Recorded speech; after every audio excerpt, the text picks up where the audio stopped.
चलिए अब आपको सीधा लिए चलते हैं भीलवाड़ा नगरी, जहां पर आचार्य श्री महाश्रमण के प्रवचन चल रहे हैं। सीमा तक मंद रहे तभी सम्यक्त्व रह सकेगा। तो हमें कसायों की मंदता के प्रति जागरूक रहना चाहिए कि कम से कम योग रूप में मेरे उग्र कसाय न आ जाए। गुस्सा ज्यादा नहीं, अहंकार ज्यादा नहीं, माया ज्यादा नहीं, लोभ ज्यादा नहीं, तो ये हल्के रहें, ज्यादा उग्र न रहें।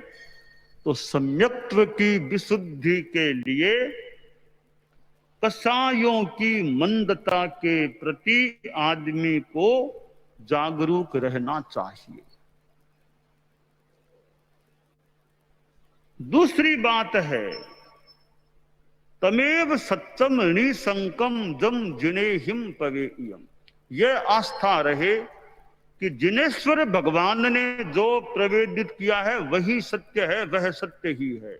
यानी इससे यह बात भी निकाल सकते हैं कि यथार्थ के प्रति श्रद्धा रहनी चाहिए। यथार्थ दृष्टि ही सम्यक दर्शनम, यथार्थ बोध है सम्यक ज्ञानम। यथार्थ के प्रति निष्ठा रहे। जो भी यथार्थ है वो मेरा है, मेरा उसको समर्थन है।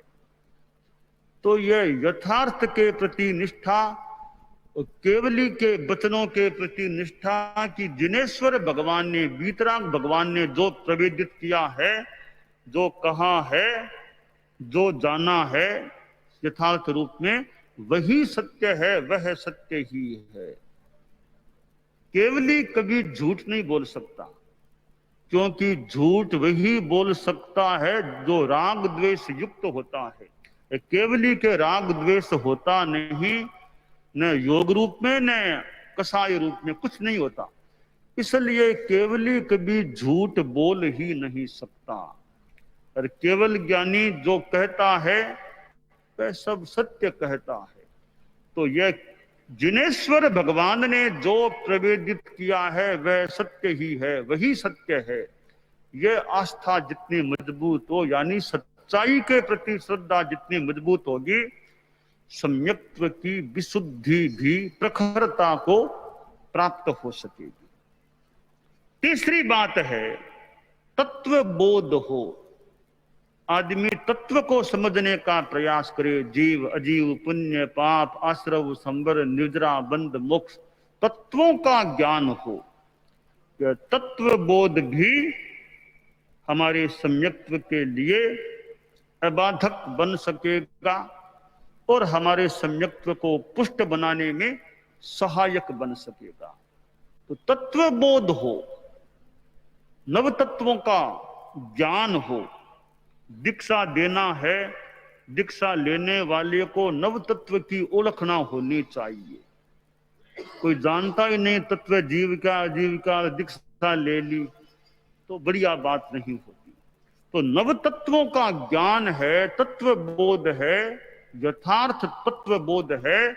यह भी हमारे सम्यक्त्व के संपोषण में, सम्यक्त्व के समुत्पादन में सहयोगी बन सकता है। इसलिए तत्वबोध होना चाहिए। श्रद्धा है, श्रद्धा तत्वबोध पर आधारित है तो श्रद्धा मजबूत रह सकती है। खाली श्रद्धा है, श्रद्धा ठीक, अच्छी श्रद्धा अच्छी बात है, तत्व ज्ञान कुछ नहीं है। तो जैसे एक उदाहरण से हम बात को समझें। एक गाय है, एक बिना खूंटे के बंदी गाय है, वो कहीं इधर उधर जा सकती है, अभी यार बाद में वहां हो सकती है। खूंटे से बंधी हुई गाय है, वो बस खूंटे की सीमा में रहेगी, जितना उसका फैलाव उतना वहां तक रहेगी, ज्यादा दूर नहीं जा सकती सामान्यतया। इसी प्रकार श्रद्धा एक गाय है, तत्व ज्ञान एक खूंटा है। हमारी श्रद्धा तत्व ज्ञान पर आधारित है, उससे बंधी हुई है तो ठीक रह सकती है। ज्ञान नहीं है, आज वहां कल वहां कहीं वहां, वो श्रद्धा भी चंचल रह सकती है, अस्थिर रह सकती है। तो श्रद्धा ज्ञानाधारित होती है या होनी चाहिए। तत्व को समझ करके होती है श्रद्धा, वो ठीक हो सकती है।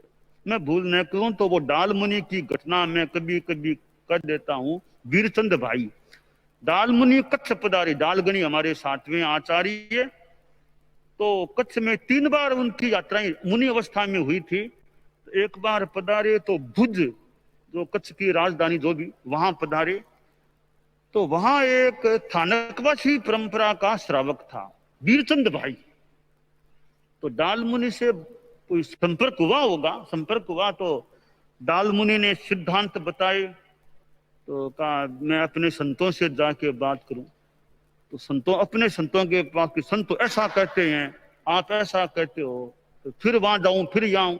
डालमुनि बोले अरे वीरचंद भाई, आप कभी हमसे बात करते हो, फिर आप अपने संतों के पास जाते हो, उनसे सुन के फिर हमारे पास, हमसे सुन के फिर उनके पास चक्कर लगा रहे हो। चक्कर क्यों लगाते हो? ऐसा करो ना, आपके संत और मैं एक ही जगह बैठ जाएं और आमने सामने बात हो जाए, फिर तुम्हें जो ठीक लगे उस पर तुम ध्यान दे लो। कहा यह बात ठीक है, आप दोनों एक जगह हो जाओ। तो डालमुनि और थानकवासी वे संत जो भी थे एक जगह हो गए। अब बात करते हैं। इधर वीरचंद भाई, डालमुनि और थानकवासी वो थे मुनि या आचार्य जो भी, वार्तालाप हुआ।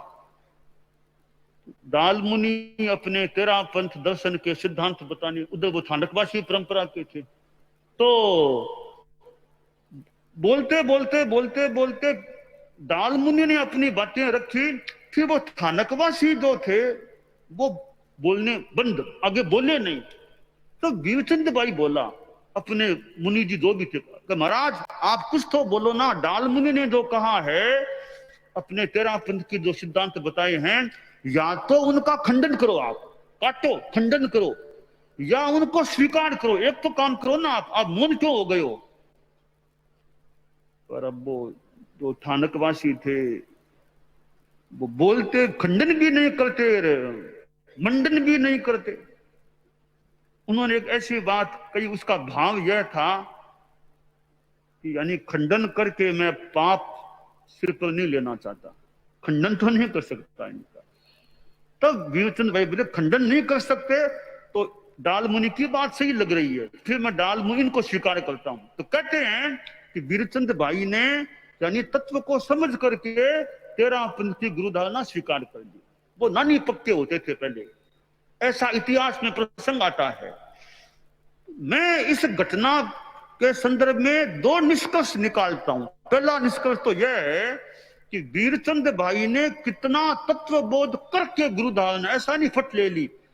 थानकवासी के सिद्धांतों को चिंतन में लिया, 13 पंथ को लिया, वहां गए, फिर दोनों साथ बैठे, थानकवासी 13 पंथी, फिर सुना, बाद में निष्कर्ष निकाला कि 13 पंथ की बात मुझे सही लग रही है, इनको मैं गुरु के रूप में स्वीकार करता हूं। यानी समझ पूर्वक श्रद्धा स्वीकार हुई। एक तो यह मेरा निष्कर्ष है। दूसरा निष्कर्ष मेरा, थानकवासी जो थे उन्होंने जो भी कहा कि खंडन करके मैं पाप, वो जो भी वाक्य बोला, यानी उन्होंने भी यह तो माना ना भी जब मैं 13 पंथ के सिद्धांत को खंडित नहीं कर सकता तो फालतू में ऐसे वैसे बोल के क्यों इनकी बात पर कोई प्रहार करूं, मैं क्यों बोलूं। यह अच्छी बात थी कि तब मुझे काटने की सामग्री प्राप्त नहीं है इनकी बात को, तो मैं क्यों बोलूं, फिर क्यों बिना मतलब इनकी बात को खंडित करने का प्रयास। यह अच्छी बात थी कि बिना मतलब किसी की अच्छी बात को खंडित करने का प्रयास क्यों करना चाहिए। तो यह ऊंची बात होती है जहां तत्व को समझ करके, तार्किक दृष्टि से समझने के बाद श्रद्धा स्वीकार की जाए। वो एक भी श्रद्धावान व्यक्ति बड़ा वजनदार, महत्वपूर्ण होता है। श्रद्धा ऐसे ही ले ली, तत्व को नहीं जानते, वो ठीक है, सामान्य संयक्ति मान लो किसी रूप में हो जाए, तो तत्वबोध के साथ संयक्ति को धारण करने वाला एक ऊंची कोटि का एक तत्व ज्ञान और संयक्ति के संदर्भ में व्यक्ति एक अपेक्षा से हो सकता है। आचार्य भिक्षु ने कैसे रात जगा दी मानो समझाने में। पटवाजी वो आए तो समझाते समझाते प्राय मान लो सवेरे उठने का समय हो गया, तो स्वामी जी ने संतों का कहा, संतों जागो, जागे मुनि लोग। एक बोले स्वामीनाथ आप कब जाग गए थे, आप कब विराज गए थे? अरे ये पूछो आप कब सोए थे? मैं तो सोया ही नहीं, आज रात भर इनसे बात में लगा हुआ हूं। तो भाई वो स्वामी जी थे कब?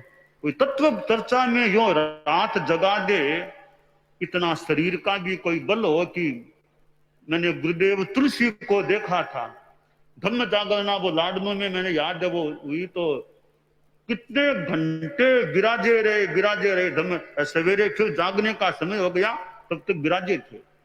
तो गुरुदेव तुलसी को भी मैंने देखा आचार्यों में, यो रात इतने हिस्से में या काफी पूरी रात विराजे रहे, या जितनी भी रात। या स्वामी जी की बात आती है कि वो समझाते समझाते कितनी उनकी रात चली गई। तो इतना श्रम और इतना एक नींद पर कुछ अंशों में विजय मान लें जो भी। तो सम्यक्त्व के लिए कसाय मंदता नंबर 1, और साथ में यह तमेव सच्चम निसंकम जम जिनेहिम पवेयम, जिन वाणी के प्रति श्रद्धा, जिन वाणी सही है, जो यथार्थ है, वो मुझे मंजूर है। और तीसरी बात है तत्व बोध का प्रयास, तत्व को समझने का प्रयास हो, तो सम्यक्त्व काफी मजबूत पुष्ट रह सकती है। तो आदमी का दृष्टिकोण यथार्थ परक होना चाहिए, दुराग्रह नहीं होना चाहिए। आग्रहहीन गहन चिंतन का द्वार हमेशा खुला रहे। ये आग्रह नहीं, बात दुराग्रह नहीं होना चाहिए।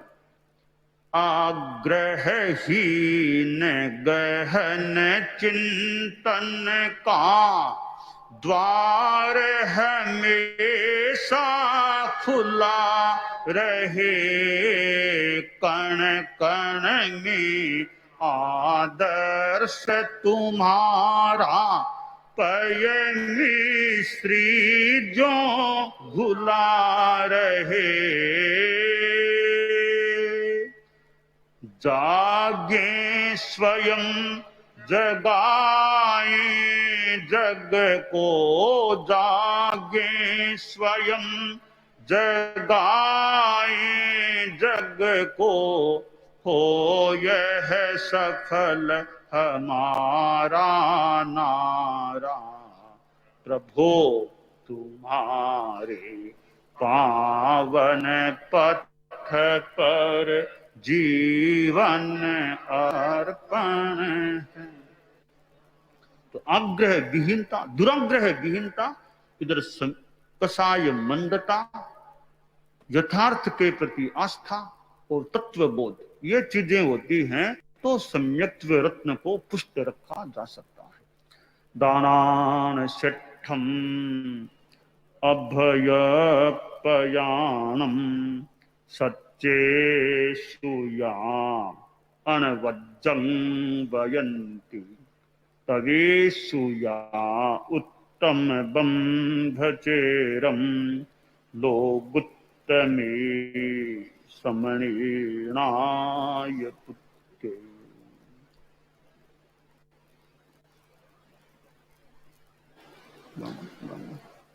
परम पूज्य गुरुदेव की अमृत देशना हमने सुनी।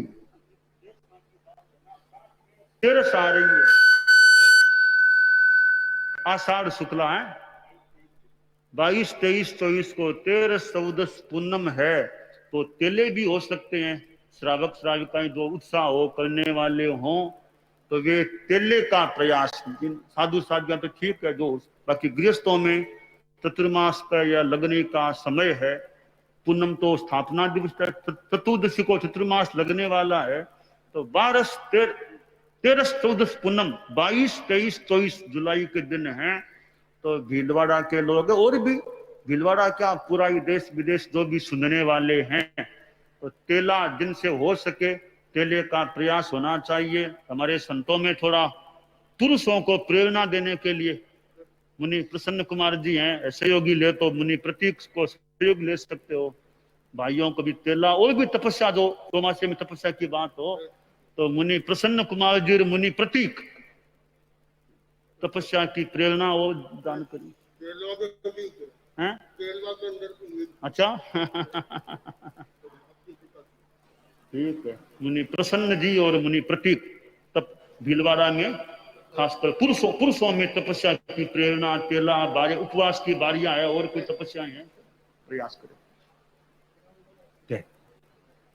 भाइयों में तो साधियां प्रयास कर सकते। एक पूज्य प्रवर की कृपा से 1 अगस्त से 30 अगस्त तक एक क्रम रह सकेगा जप का। उसमें नमस्कार महामंत्र का जप है, सपाद कोटि जप, अर्थात इन 30 दिनों में 1.25 करोड़ का जप पूर्ण होना चाहिए।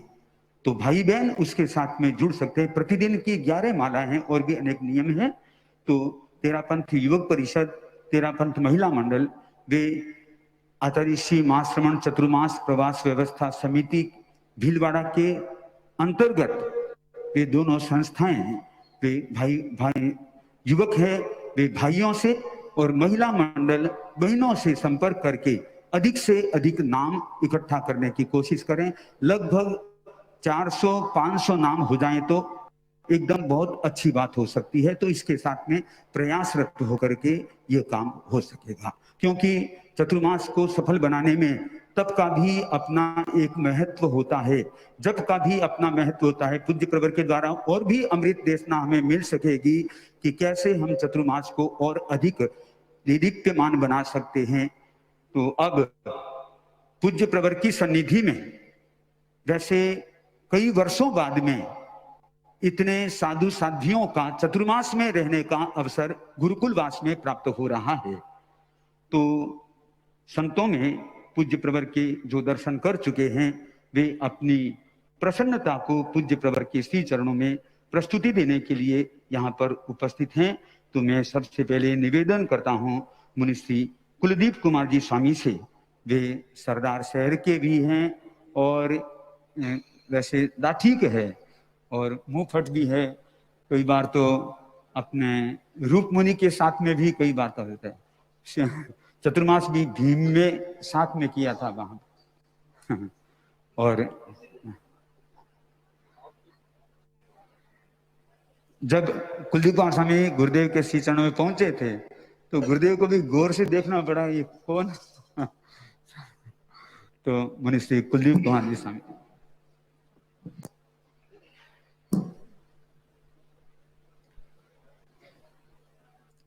बनते मेरे मन में कई वर्षों से एक जिज्ञासा थी। जिज्ञासा ये थी कि तीर्थंकरों के समूह शरण में शेर और बकरी आदि पशु एक साथ बैठ जाते हैं। मेरे मन में आया ऐसे कैसे हो सकता है शेर बकरी आदि एक साथ बैठ जाए, मेरी समझ में नहीं आया था। ये पूज्य प्रवर आपकी अहिंसा यात्रा से ये मुझे समाधान मिल गया। वीतराग प्रभु के कण कण से अहिंसा के पुद्गल प्रतिक्षण निकलते हैं और उन पुद्गलों का इतना प्रभाव सामने वाले जीव पर पड़ता है कि वो बैर भाव भूल जाते हैं और एक जगह आकर बैठ जाते हैं। ये अनुकंपा महापुरुष, आपके रोम रोम से निकलने वाली करुणा, मैत्री और अहिंसा के पुद्गल जनमानस को इस यात्रा में ऐसे प्रभावित कर रहे थे कि जिन प्रदेशों में पुलिस भी दिन में जाने में डरती है, उन प्रदेशों में आप इतने बड़े संघ को लेकर निर्भीक घूमते रहे, विचरण करते रहे, उग्रवादियों और माओवादियों के बीच में विचरण करते रहे। यह आपकी उत्कृष्ट प्रभावकता और पुण्यवानी का साक्षात उदाहरण है। प्रभु, इन 1000 वर्षों में कोई भी आचार्य इतने सुदूर प्रदेश में इतने बड़े संघ को लेकर विचरण किया हो, इतिहास की दृष्टि से अन्वेषणीय है, मेरे ध्यान में नहीं आया। प्रभु, इससे बढ़कर आपकी पुण्यवानी और प्रभावना का क्या उदाहरण हो सकता। आपने बड़ा अनुग्रह किया, हम दोनों संतों को साथ में सेवा का अवसर दिया। मुकुल मुनि का नातिलों का गांव है, बड़ी कृपा कराई, मेरा भी सेवा का जैसा भी बनेगा लाभ मिलेगा, और कुछ नहीं तो मुखारबिंद तो देखने को मिलेगा। प्रभु, रामायण का एक प्रसंग याद आता है, जब सेतु बन रहा था उस टाइम में कुछ आपके सामने ना,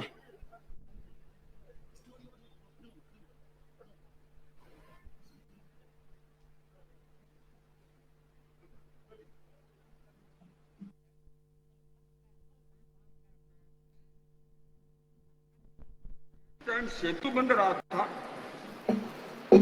वानर पत्थर ला रहे थे और श्री हनुमान